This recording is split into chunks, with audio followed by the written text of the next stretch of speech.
50 ans de mariage, et il ne lui a jamais dit « je t'aime ». Elle lui dit un jour « Tu ne m'as jamais dit « je t'aime ». Il lui répondit « Tu te souviens du jour où il pleuvait et que nous marchions dans la rue? J'ai enlevé mon manteau pour te couvrir. J'ai attrapé froid. Toi non? » « Oui, je m'en souviens, dit-elle. Il continua.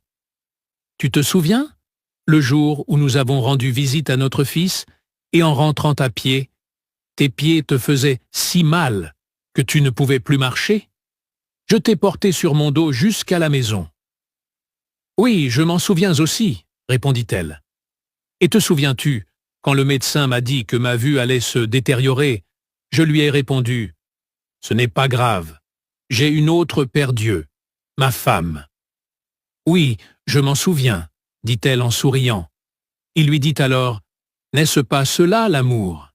Elle répondit, « Bien sûr, je plaisantais, je sais que tu m'aimes, mais j'aime t'entendre me le dire. » Il lui dit, « Et moi, je sais que je t'aime. » Elle dit, « Alors, dis-le-moi, je t'aime. » Il répondit, « Donne-moi ta main pour ne pas tomber dans les escaliers. Tu vois à quel point je t'aime? Car c'est la vie partagée qui révèle l'amour véritable. Et seuls ceux qui la respectent la comprennent. On peut entendre des « je t'aime » dès le premier jour d'une relation. Et pourtant, au premier obstacle, l'un ou l'autre abandonne, et tout s'effondre. Paix à ceux qui honorent les années passées ensemble. Une relation solide repose sur les actes, et ce sont ces gestes qui construisent l'amour.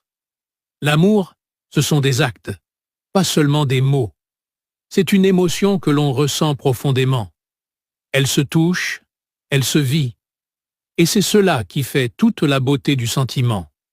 Vivez l'amour par vos actes, pas uniquement par vos paroles, et vous connaîtrez le vrai bonheur.